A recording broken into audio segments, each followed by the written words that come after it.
What if everything you have ever been taught about stress destroying your body is actually just a self-fulfilling prophecy? I mean, think about that for a second. We look at the physical toll of pressure, Mm. the exhaustion, the burnout, the physical Right, breakdown. and we just assume it's like the mechanical friction of a hard life. Exactly. But what if the damage isn't coming from the pressure itself?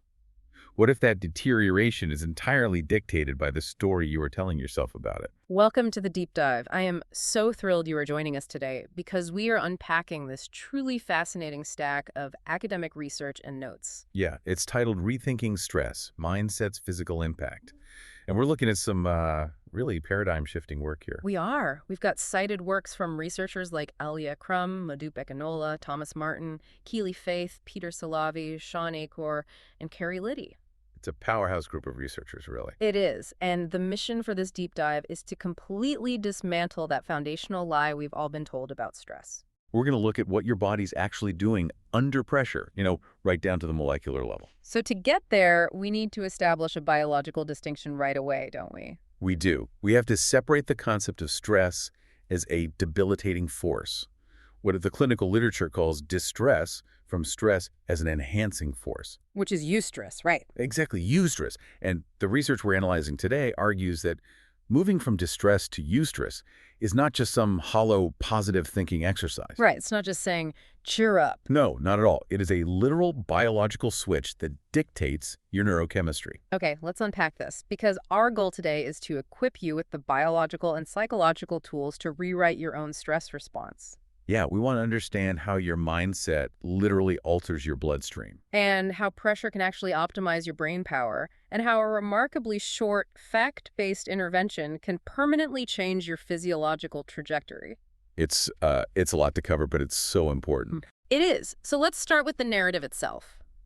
Why is our default assumption that stress is inherently toxic? Well, it really comes down to a pervasive cultural narrative that universally pathologizes the stress response. Like from the time we're kids, right? Exactly. From a very young age, we're taught that stress is exclusively a wear and tear process. In biological terms, we view it as a purely catabolic event. Okay, let's pause there. When we talk about a catabolic state, we are talking about the body breaking down its own resources to survive an immediate threat. Yeah. That's the mechanism, yeah. Catabolic processes break down complex molecules into simpler ones just to release rapid energy. Like converting glycogen into glucose so you can run away from something. Right, or the breakdown of proteins. The cultural narrative tells us that stress is purely this catabolic destruction. That it just erodes our cells and depletes our immune system. Yeah, that it ages our organs and therefore it has to be avoided at all costs. But the biological reality mapped out in these studies reveals this profound stress paradox. Okay, I have to push back here, though. If stress isn't toxic, why does it feel like it's destroying us? It's a fair question. I mean, we all know the feeling of grinding through a high-pressure week at work or dealing with a family emergency, and you come out the other side completely wiped out. Oh, absolutely. The fatigue, the brain fog, that deep physical ache, that doesn't feel like a paradox to me. That feels like blunt force damage. Well, the fatigue you feel is very real, but it is deeply tied to how your brain is signaling the rest of your body to handle the aftermath. What do you mean? What's fascinating here is that the research reveals the acute experience of stress doesn't just trigger those catabolic survival mechanisms. It simultaneously elicits a cascade of anabolic hormones. Wait, anabolic, meaning the exact opposite of catabolic. Exactly, building things back up. Okay, so hormones specifically designed to rebuild cells, synthesize proteins, and actually enhance your immune system. Yes, we are talking about neurosteroids like DHEA, that's dehydroepiandrosterone, and neuropeptides like oxytocin. So the body's natural stress response isn't just designed for momentary survival. No, it is inherently designed to facilitate growth and adaptation so that you emerge stronger for the next encounter. Oh, wow. So the body is using the stressor as a blueprint for an upgrade. That's a great way to put it. It reminds me of the analogy in the source material about vaccinations. Oh, right, the immune system analogy. Yeah. When you receive a vaccine, you are intentionally introducing a stressor to the immune system. You give it a small, manageable dose of a pathogen. And the immune system reacts, right? It ramps up its defenses, it goes to war. Exactly. And the end result is that the system is now structurally stronger and immune to that specific threat moving forward. The stress is the very thing that triggers the enhancement. Because without that initial stressor, the immune system just remains naive. It doesn't know how to adapt. Right. The biological machinery actually requires the challenge to initiate the upgrade. And we see the exact same mechanism with muscle hypertrophy, don't we? Yeah, the gym analogy is perfect here. If you go to the gym and lift heavy weights, you are causing literal micro tears in your muscle fibers. You are subjecting the tissue to severe mechanical stress. And if a doctor only examined that muscle under a microscope during the actual workout, they would see inflammation and torn fibers. They'd be horrified. They might conclude, like, lifting weights is a toxic wear and tear event that damages human tissue. But we know that during the recovery phase, the body relies on anabolic processes to fuse those muscle fibers back together. Making them thicker and more resilient than they were before. Exactly. The oversight in the cultural narrative is that we only look at the muscle while it is carrying. We focus entirely on the initial alarm phase. Right. We focus on the alarm phase of stress and totally ignore the recovery phase. Acute stress, whether it's mechanical stress on a muscle or psychological stress from a tight deadline, it triggers a sequence. So the body naturally wants to repair and optimize itself after the demand. It does. The friction occurs when our psychological belief about the stress interferes with that biological sequence. Ah, I see. Because if we fully buy into the cultural narrative, if we believe that the stress of our job or our daily life is inherently toxic and is slowly killing us, we deny our body the chance to actually complete the cycle. We interrupt the process. Yeah. When we pathologize stress, we create a literal self-fulfilling prophecy of physiological deterioration. That is wild. If your internal monologue is just a constant loop of, this stress is killing me, I have to escape it, this is toxic, your prefrontal cortex sends a continuous alarm signal to your amygdala. So your body just remains locked in a chronic state of perceived threat. Exactly. You keep the catabolic engine running. You're constantly breaking down resources to fuel a fight or flight response rather than allowing the biological sequence to shift gears. Into its natural anabolic recovery and growth phase. Right. It's like revving a car engine in the red zone and never ever letting it shift into the next gear. The cultural narrative is the thing keeping our foot on the gas. That's spot on. We are literally thinking ourselves into deterioration because we misunderstand what the biological response is actually for. Which leads us directly into the mechanics of how a thought actually translates into a physical hormone. Right, because it is one thing to acknowledge that mindset matters in a sort of fluffy psychological sense. Yeah, but the research dives deep into how your perspective literally alters the chemistry of your bloodstream. It does. Let's trace that pathway. Yeah, if we know the body wants to rebuild after a stressor via that anabolic response, how does the brain act as the switchboard? Well, the source material makes it clear that a stress is enhancing mindset produces a tangibly different physiological state than a stress is debilitating mindset. Here's where it gets really interesting. To understand the switchboard, we have to look at the HPA axis. That's the hypothalamic pituitary adrenal axis. Okay, quite the mouthful. Yeah, it's a complex set of direct influences and feedback interactions among 3 endocrine glands. So when you encounter a stressor, your prefrontal cortex evaluates it. Exactly. And if you hold a debilitating mindset, your brain interprets the stressor as a literal threat to your survival. It panics. It signals the amygdala, which prompts the hypothalamus to release corticotropin-releasing hormone, or CRH. Okay. This tells the pituitary gland to release ACTH, which finally tells your adrenal glands to pump out a massive blunt force wave of cortisol. And cortisol is the chemical that has been universally demonized by the wellness industry. I mean, we are constantly told to lower our cortisol. Right, but that demonization is a massive oversimplification. Cortisol is an essential mobilizing hormone. It gets you out of bed in the morning, right? Yes. It helps you focus, it regulates metabolism, and it actually reduces inflammation. If you had 0 cortisol, you would not survive. Wow. So the issue isn't the presence of cortisol. No, it is the dysregulation of it. And this is what the 2013 research by Crum, Salavi, and Aker explored by looking at the DHEA to cortisol ratio. Oh, this study was amazing. They didn't just measure how stressed people felt. They measured the actual hormonal output based on how the participants viewed their stress. They studied employees at a financial institution during a period of massive economic downsizing. So a highly stressful, real-world environment. Real stakes. Very real. They found that individuals holding an enhancing mindset, meaning they viewed the workplace stress as a challenge that could drive their growth and performance, showed a much more favorable biological profile. Specifically, they had sharper increases in those anabolic growth-promoting hormones like DHEA relative to their cortisol levels. Exactly. So just by viewing the high-stakes environment as a challenge rather than a lethal threat, their brains signaled the adrenal glands to release a buffer. Because DHEA acts as a neuroprotective counterweight to cortisol. Right. It helps the brain grow new neural pathways and protects it from the potential toxicity of prolonged cortisol exposure. The individuals with an enhancing mindset were getting a much larger dose of this rebuild and repair hormone. But perhaps the most crucial finding regarding cortisol itself is the concept of adaptive cortisol reactivity. Let's break that down. Yeah, because it goes against everything we read in health magazines. Adaptive cortisol reactivity means the goal isn't to flatline your stress hormones, right? Right. An enhancing mindset doesn't stop the release of cortisol.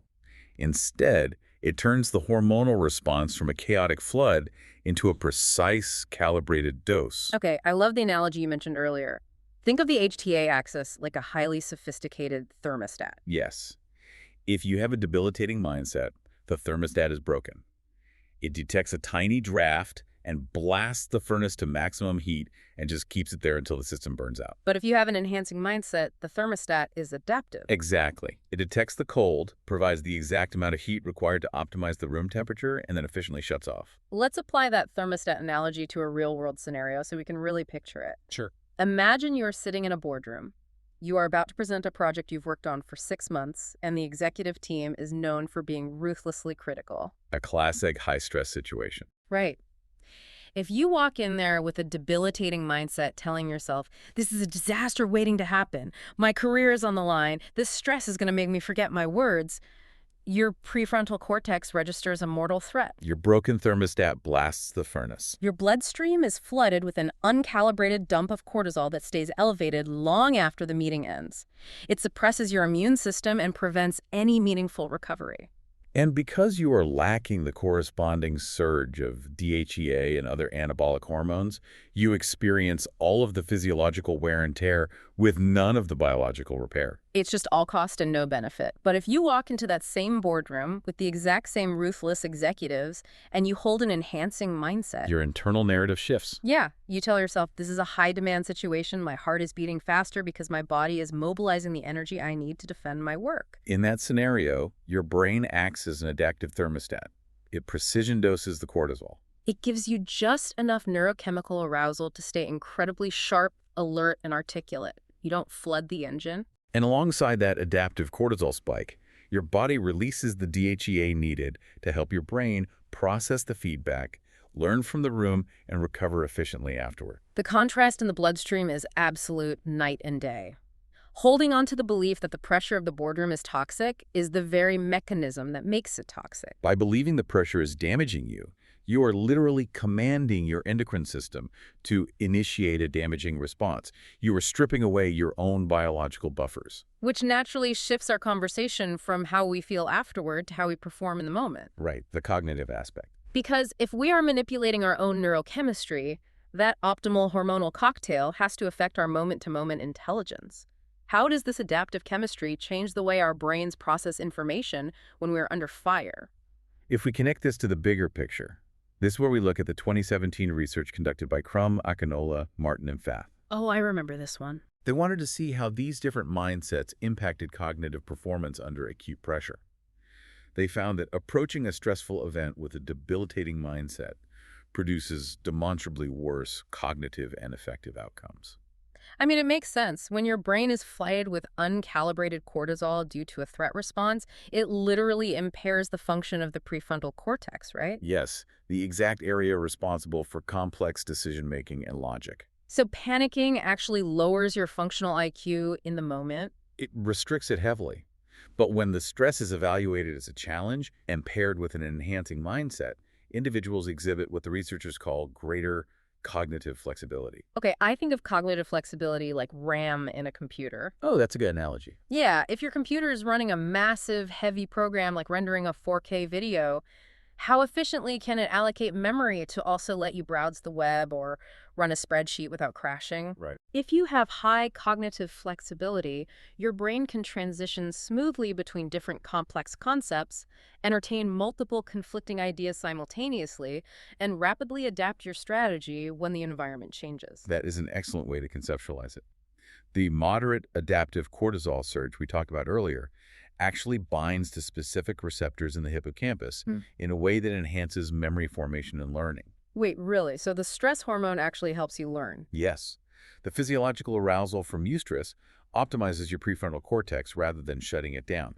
Furthermore, the researchers noted that individuals in this state maintain a heightened attentional bias toward positive stimuli. Let's contextualize that because it's a huge deviation from how we normally think about stress.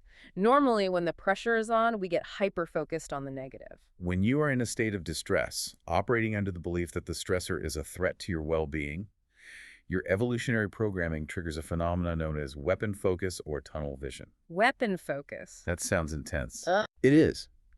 Your brain allocates all its processing power to the perceived danger. You literally lose peripheral vision, both physically and cognitively. because you're just staring at the tiger in the bushes. Exactly.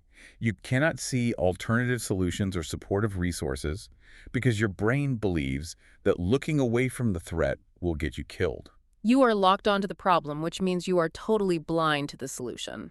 But with an enhancing mindset, because your brain isn't categorizing the presentation or the deadline as a literal predator, the processing power remains distributed. Your attentional bias stays open. Right. You are far more likely to notice subtle, helpful information. You might pick up on a slight nod of encouragement from a colleague across the room, or you might suddenly connect two disparate pieces of data to form a creative solution. Your brain's network remains agile. It does. There is a highly specific finding in this section of the source material that just completely blew my mind. The research notes that people with an enhancing mindset show a significantly higher desire for constructive feedback while they are under stress. Yeah, it goes against almost every behavioral instinct we associate with high-pressure situations. Right. I mean, usually when you are stressed to the breaking point, when you feel like you are barely keeping your head above water, the absolute last thing you want is someone pointing out a flaw in your process. You want to deflect, or you want to hide. Yeah, you get defensive. But this research indicates that with the right neurochemical balance, you actively seek out the critique. Why is that? It has to do with the difference between avoidance motivation and approach motivation. Okay, tell me more about that. When you view stress as toxic, your primary goal is survival. You are in an avoidance state. Any feedback feels like an additional attack on your already depleted resources. You just don't have the biological bandwidth to process it. But if you view the stress as an enhancing challenge, your goal shifts from mere survival to mastery. You are in an approach state. Constructive feedback is no longer perceived as a threat. It is perceived as vital data. It's the difference between trying not to lose and trying to win. If you are trying to master a complex problem, you want all the data you can get, even if it highlights an error you made. You choose to learn and adapt because your brain recognizes that the feedback is the tool required to overcome the challenge. And you can only do that when your HPA axis is regulating the stress response adaptively. Rather than flooding your system with alarm signals. Exactly. Okay, I want to play devil's advocate for a moment here because this all sounds incredibly optimized. Better hormones, better cognitive RAM, a desire for mastery. Sure. But I can hear a listener thinking, well, this is great for a highly regulated person, but what if I have a naturally anxious disposition? What if my default setting for the last 20 years has been a debilitating mindset? That's a very common concern. And what about chronic stress? Does an enhancing mindset really protect someone dealing with, say, systemic poverty or a long-term illness? Or are we just telling them to think positive while their biology breaks down? Those are crucial distinctions to make. First, let's address the chronic stress aspect. The researchers are very clear that an enhancing mindset is not a magic wand that erases the reality of systemic issues, toxic environments, or chronic hardship. Right, it's not a cure-all. Constant, unrelenting stress without recovery periods leads to a high allostatic load, which is the wear and tear on the body.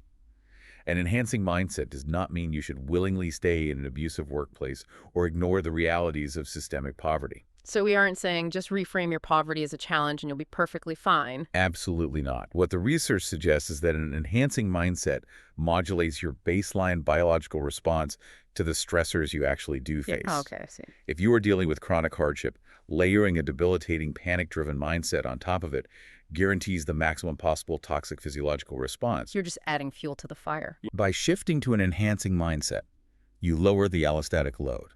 You give your body the best possible chemical environment to endure, adapt, and seek solutions rather than accelerating the physical breakdown. It is about building resilience, not denying reality. That makes perfect sense. Yeah. It's about optimizing the variables you actually control. But that brings us to the first part of my question. Right, the hardwiring aspect. Yeah. If you are hardwired to panic, how hard is it to change that variable?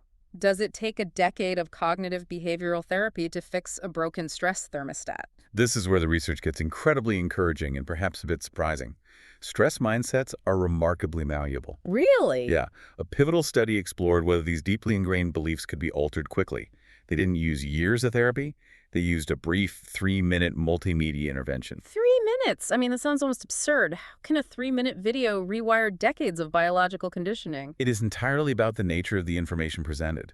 The researchers didn't ask participants to engage in hollow positive affirmations. So they didn't just say cheer up or look on the bright side. No, they took 3 groups. One group watched a 3-minute video presenting factual scientific information bias toward the debilitating nature of stress. Okay. A second group watched a video presenting factual scientific information bias toward the enhancing nature of stress. And the third was just a control group.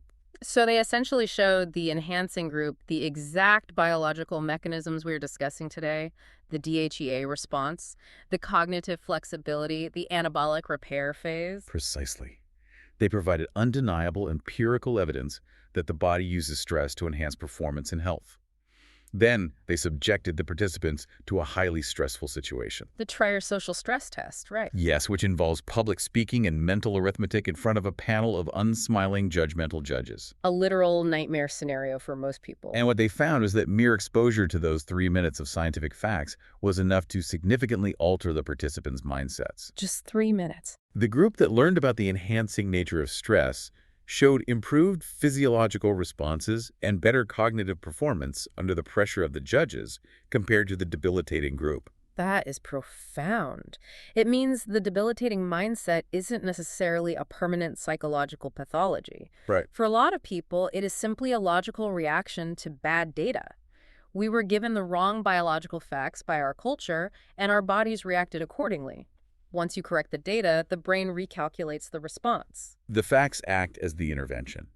And the researchers noted that these brief interventions didn't just alter performance in the lab, they produced measurable changes in self-reported health and work performance over subsequent weeks. Just understanding the mechanism of eustress lowered their overall psychological burden. Exactly. Which means, practically speaking, the deep dive we are doing right now is functioning as that intervention for you, the listener.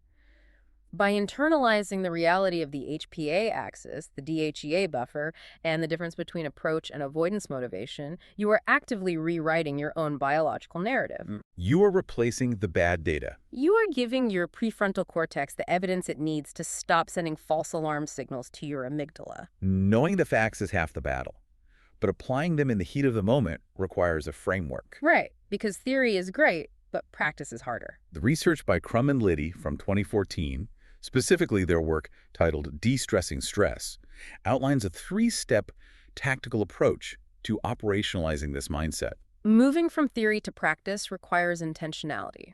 They developed a model that they call the art of mindful stress. It consists of 3 sequential steps: acknowledge, welcome, and utilize. Let's break these down with a granular real-world example. How do we take this eustress mindset and execute it when everything is actively falling apart? Yeah, let's do it. This raises an important question. The first step is to acknowledge it. You have to own the reality of the stress. Which sounds obvious, but it's the opposite of what most of us actually do. Our immediate instinct when pressure hits is to suppress it, ignore it, or artificially calm ourselves down. Take a deep breath, go to your happy place, pretend the server didn't just crash. And suppression is incredibly costly.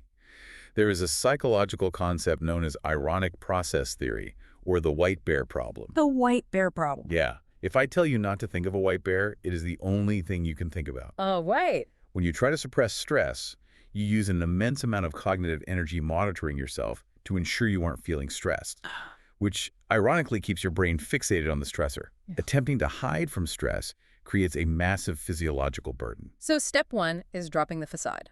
Let's say you are a project manager, it's midnight, you are launching a new software platform in 8 hours, and the primary server just went down.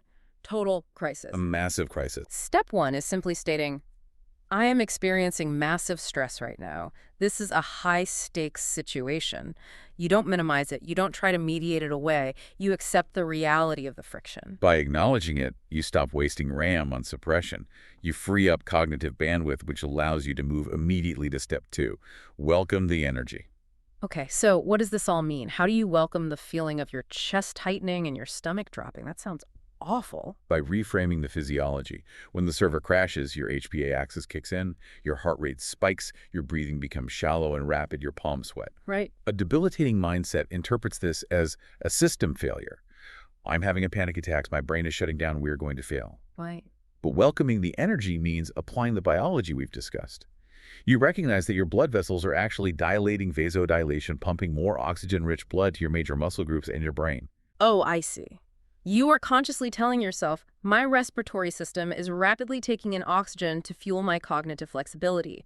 My liver is converting glycogen to glucose to give my brain the raw energy it needs to solve this server issue. Exactly. This physical arousal isn't a panic attack.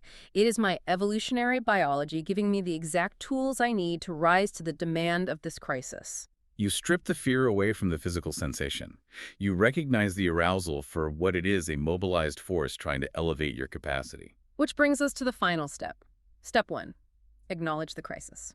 Step two, welcome the biological mobilization. Step three, utilize the response. You have the energy. Now you must channel it. You direct the physiological arousal toward approach motivation and problem solving rather than avoidance. In our server crash scenario, utilizing the response means you don't use that massive spike in energy to panic, point fingers, or draft a defensive email to your boss explaining why it isn't your fault. That would be avoidance. Utilizing it means taking that sharpened focus, that adaptive cortisol spike, and sitting down with your lead engineer to systematically rewrite the protocol.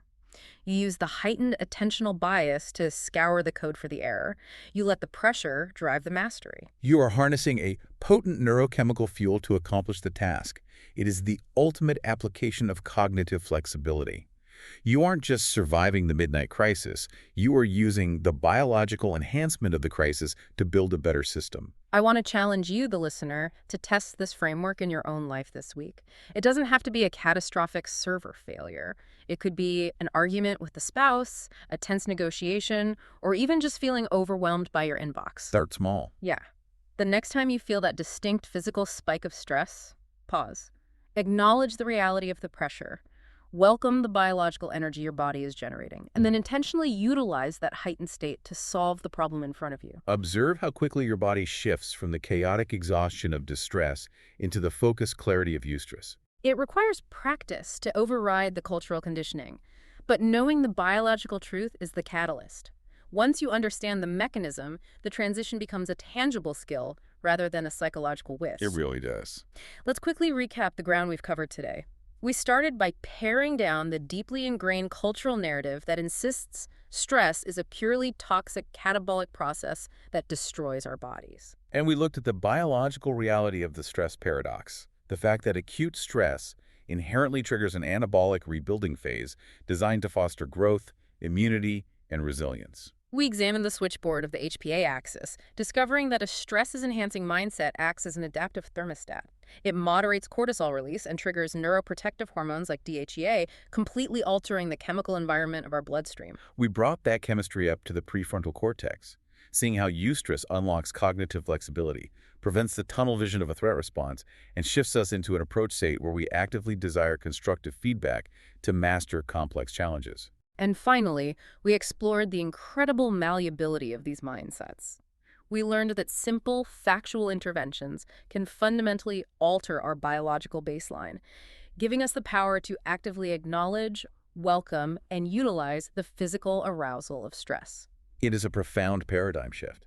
It completely redefines the nature of pressure, turning the very thing we thought was breaking us down into the biological engine of our own growth. Which leaves us with a rather profound implication to consider. Yeah, something to really think about. If a mere 3-minute exposure to the biological truth about stress can completely rewrite our physiological reaction to it, changing a toxic wear and tear event into an anabolic growth opportunity, it begs a larger question. What other universally accepted negative physical or emotional sensations in our daily lives might just be misunderstood biological superpowers, patiently waiting for a shift in mindset to unlock their actual potential? That is an incredible thought to walk away with. What other internal alarms are actually just invitations to level up? I love that. Thank you so much for joining us on this deep dive into the science of stress. We hope you take this eustress framework out into the real world. The next time the pressure is on and your heart starts pounding, remember the biology. Your body isn't breaking down, it is stepping up. We'll catch you on the next one.